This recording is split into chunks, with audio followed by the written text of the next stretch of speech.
Welcome to Delta Talks Allyship 2.0. I'm in conversation with Ilina Logani. Enjoy.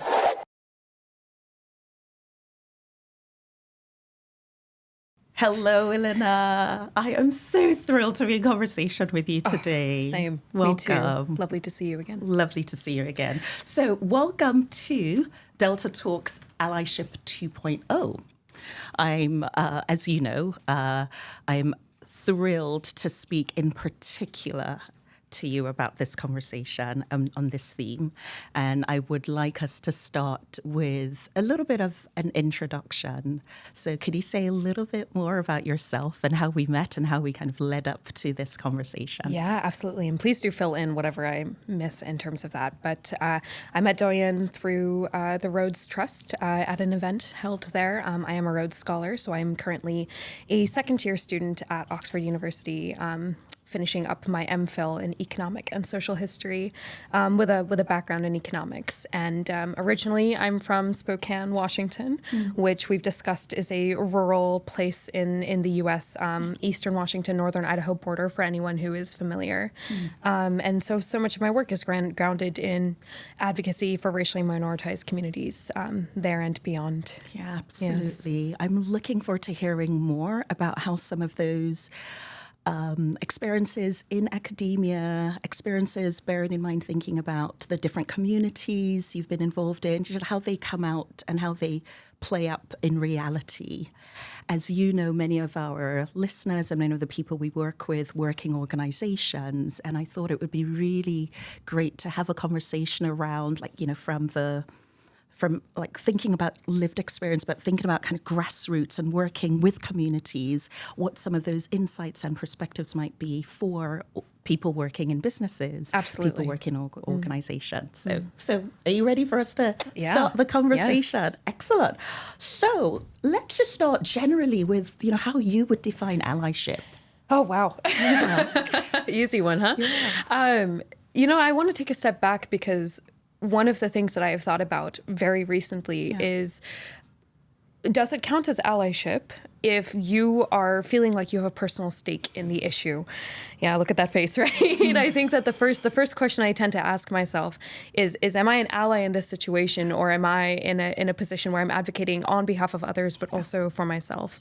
If you were to separate out these kinds of messy questions of belongingness and stakeholder perhaps from this question, allyship would very simply, in my mind, be aligning yourself with people who are having experiences of marginalization or disempowerment that are different from your own, which is complicated because so many of our issues are so interconnected. Absolutely. Right? Yeah. I think there is so much wisdom in that. And so I just want to kind of unpack that a little bit. Because what are your thoughts around being someone who has experiences of marginalization that are different from others and the extent to which you want to work on behalf of these other communities? Like, what are some of the tensions or what are some of the benefits of being that individual for whom some marginalized experiences, are familiar, but actually those marginalized experiences on which you want to work on behalf are different? Like, what are the pros and cons of that? I think, so to ground it for folks, I think, so just speaking from my perspective, there are multiple ways in which I kind of approach this from a racialized perspective, from a queer perspective, from someone who's gendered as a woman often. And I think that the pros of that means that I have multiple ways of insight, right? Ways of thinking and empathizing with various modes of how people are being in the world. The cons is that the more lenses you think you have, the more blind sides you also tend to build up, right? I think that it can be really easy to consider that, I occupy a space that means that I tend to look at nuance and I tend to be kind of looking at the gaps that people are falling into. I think sometimes it's easy to forget the privileges you do have when you start to build up these kind of intersectional positions. Does that make sense? That makes a lot of sense. Yeah. I'm thinking of my own experiences. I haven't shared this with you, but you know that I grew up in Nigeria, Yes. and I haven't shared that when I moved from Nigeria to the UK, I became quite aware of two facets of identity that I hadn't been before. So first off, I realized I was Black. Wild. I was like, so this is a Black experience. Like, all right, I'm not quite sure what's going on here, Right. but there seems to be an exclusion or not quite like a fogginess based on not being part of the more dominant racial ethnic group. Mm-hmm. But at the same time, I realized how socioeconomically privileged I was. And all of the assumptions I had made about talent and potential and making it and thriving and succeeding, and not having not taken enough time to realize the relationship between my upbringing and the assumptions I made about the success that I was bound to have. And so sometimes I do kind of just pause and check myself and just think about, okay, how much of that is coming from a position of privilege and power and the space that you have access to versus, what are the spaces or voices you need to give to other people. Mm-hmm. And so I would love to hear some more about, maybe for you kind of personal examples where you thought, sure. all right, I'm in this space, I have I'm thinking about my privilege or potential privilege, sources of privilege, while also having the opportunity to advocate. And I just love any examples, what that might look like for you. I might give two, if that's all right. I think the most recent one, I would say probably in the last, moving to the UK in the last year and a half, so much of the work that I have been doing has been a recognition of the ways in which my own American identity is actually so pertinent to the ways in which I walk through the world. And having been in America this entire time up until, September 2023, I think that I was so used to kind of operating in situations in which I'm used to kind of speaking from below, perhaps, speaking as someone who operates in multiply marginalized contexts, especially elite academic spaces, right? I'm very used to operating in the American context as someone who comes from a racially marginalized background, right? And these other things that we have talked about. And then I came here and realized that so much of the advocacy work that I do is in alignment with my friends and my peers from the Global South, and recognizing that, oh wow, actually it's not just, the very basic minimum what you would think of in terms of passport privilege. It is accent. It is the ways in which my voice is, prioritized in certain spaces, right? Are you leaning in? Do you want to add or just I'm resonating? To hear that. Yeah, right. Because it's so easy for me to find myself in positions of political advocacy because it is my lifeblood. I would say it is what I end up just even accidentally. And, these are the spaces that I feel most human in.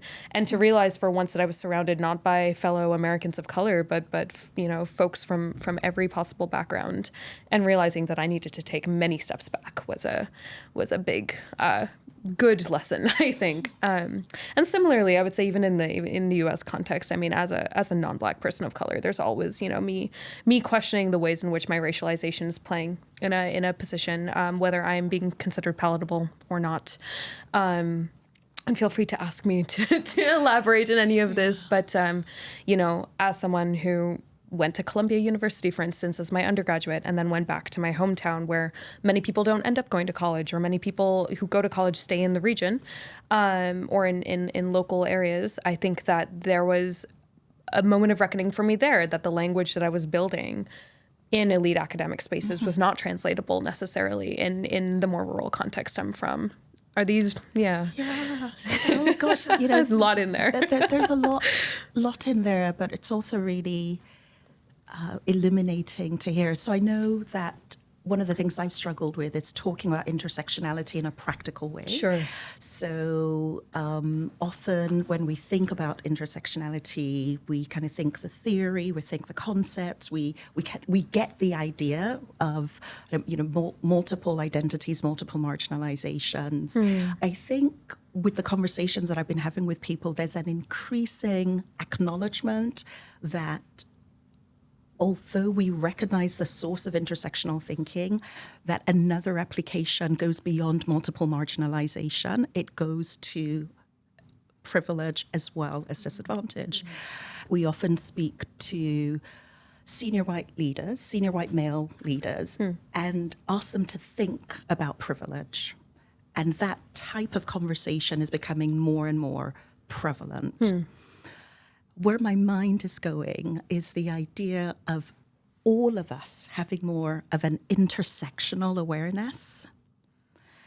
And, I'm just wondering what your thoughts are if we think about what we could, like how we can continue to press on as allies who have an intersectional framing, working with lots and lots of different people who have greater power or less power in organizations. Just what are some of the, tips or insights you might have to make, to raise awareness, to kind of hold that awareness of intersectional privileges and disadvantages as you think about collective work that we want to do?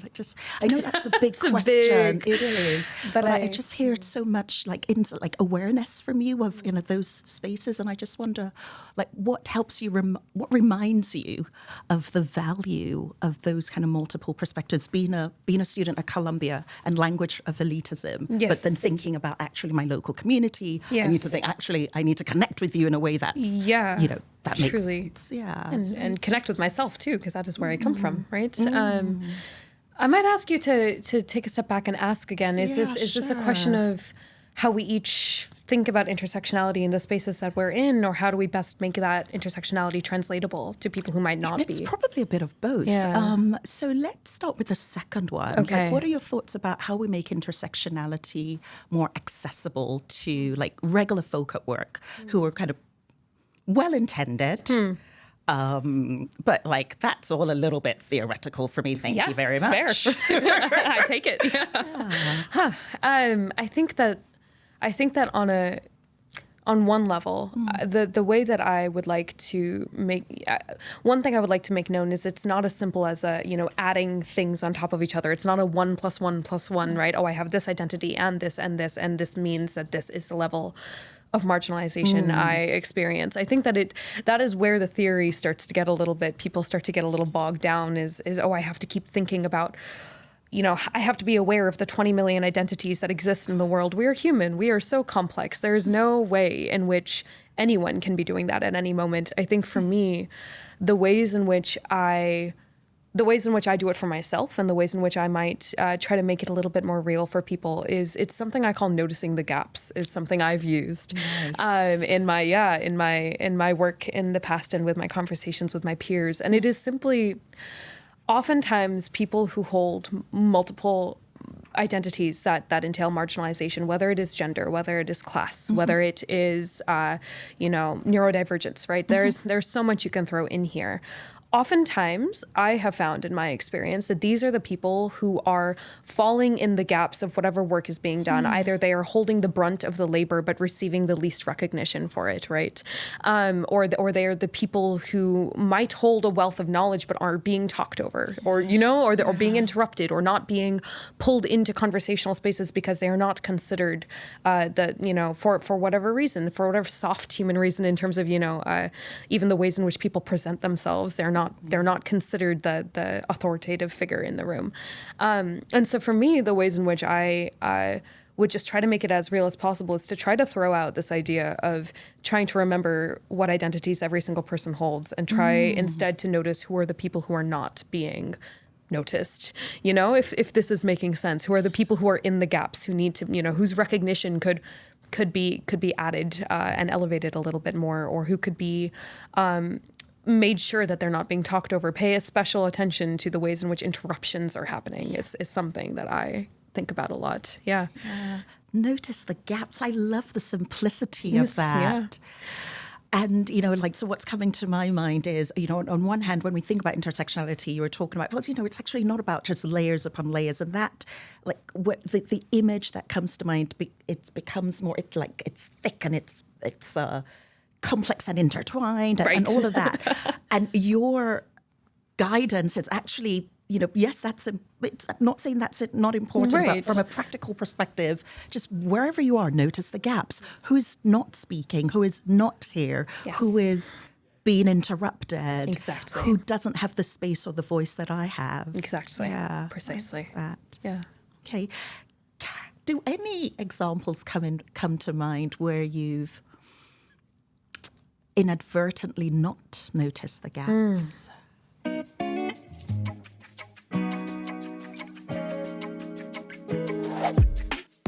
What does allyship mean for organizations and their leaders today?